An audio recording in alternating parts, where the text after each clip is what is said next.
And now I'd like to turn it over to Rob Snikkar over there in Settler's Corner.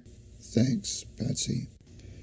Da-da-da-da-da-da-da. Da-da-da-da-da-da-da. Da-da-da-da-da-da-da-da-da-da-da-dum. Welcome to Settler's Corner.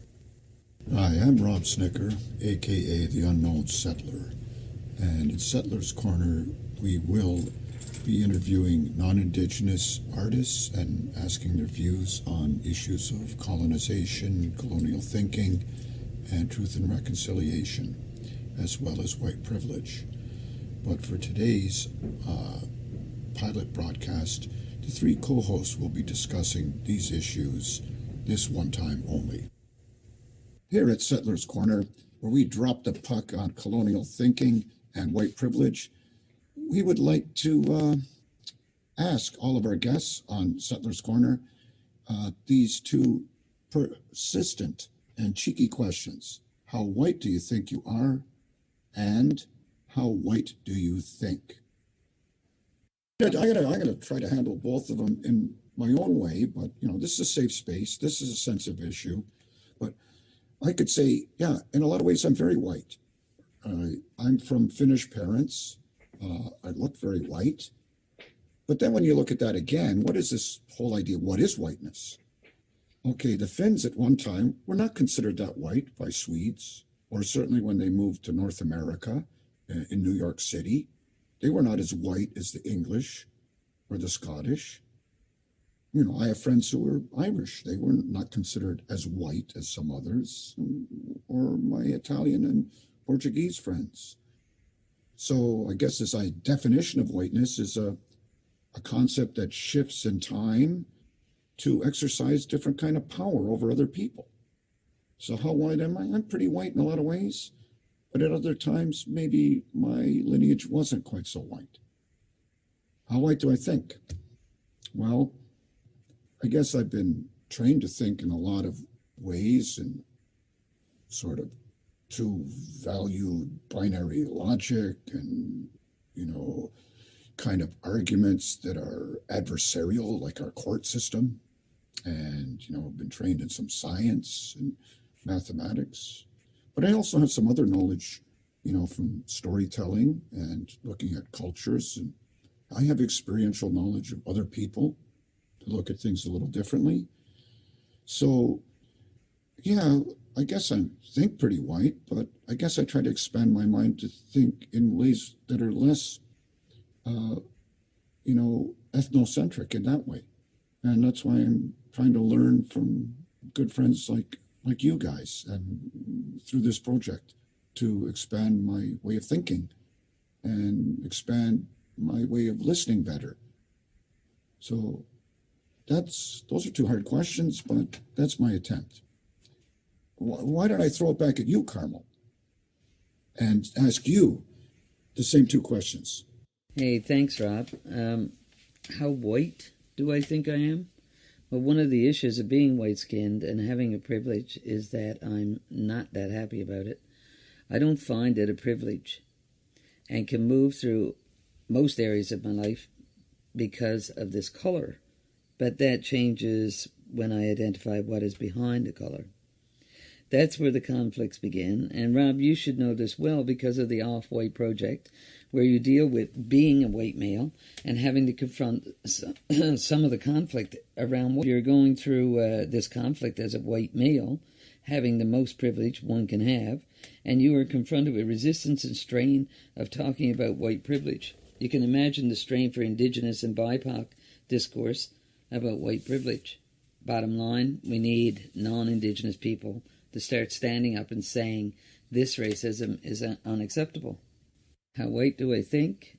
Well, I experienced whiteness from the position of never being in a position of power, never experienced any form of justice, surrounded by many, many people who were white-skinned. There was a definite hierarchy of whites, and my experience as a white person was at the bottom end of the scale. There was only one reserve on the island, and the government continued, as they had since 1949, to say there were no other Indians on the island. So I grew up where there was a lot of shame, not only about being poor, but also about not being the same. Not allowed to talk about any other aspect of identity, and that includes being Native and being gay. I'm grateful that the thinking, white thinking, was not a prominent part of my being until I got into the establishments, the institutions, where they told me that white is how you have to think. If you're going to be anyone, you have to think the way we think. I think I have resisted and pushed away white thinking all of my life. I didn't know it was white thinking because I was surrounded by white people.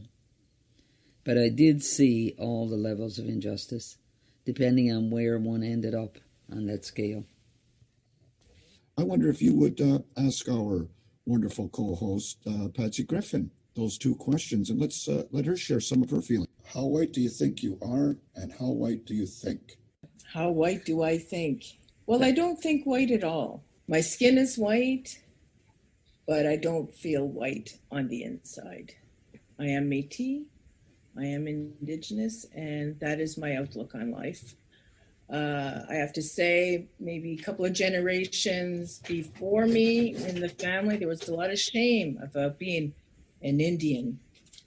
And I think my mother was a strong influence in the family, as some would even deny it today or be embarrassed to say it because they were so, criticized or teased or, the black sheep of the family. But my mother stepped up and reclaimed it for us.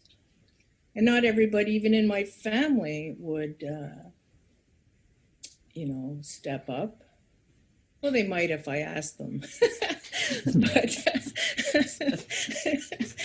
but yeah, I guess when my mom passed 5 years ago, I just saw that if I didn't step up, I would lose everything that she brought back. And so I follow the sacred path.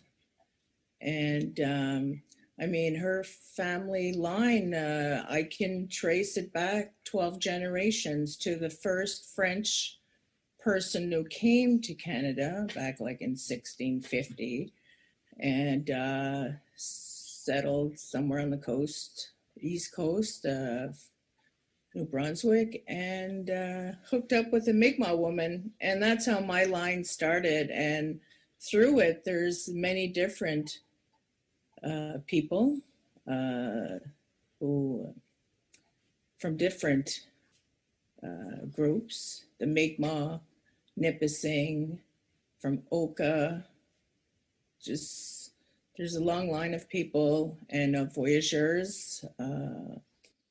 It's actually a wonderful story, and one day I might tell everyone. But but I know there's people out there who criticize people like me because of my white skin, and I'm not always accepted. But hey, I'm strong like my mother, so I'm here, and I'm here to stay. And I think that's all I'm going to say about that right now. Well, thank you for that. And I know both of you guys are really strong, and this is a little conversation that tests our trust and our strength.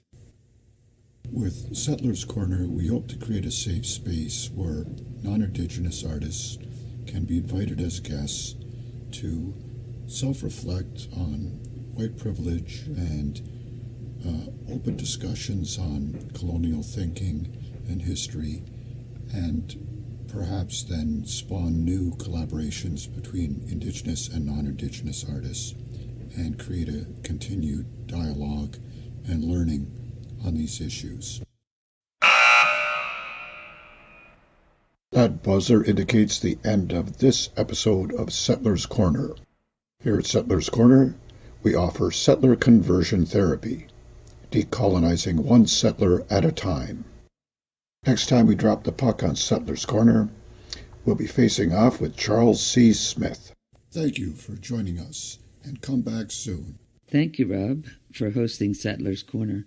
I think we can look forward to more discussion about those two questions with others in the community in our next podcast. We will be bringing you more episodes of podcast number 83 in the next following weeks.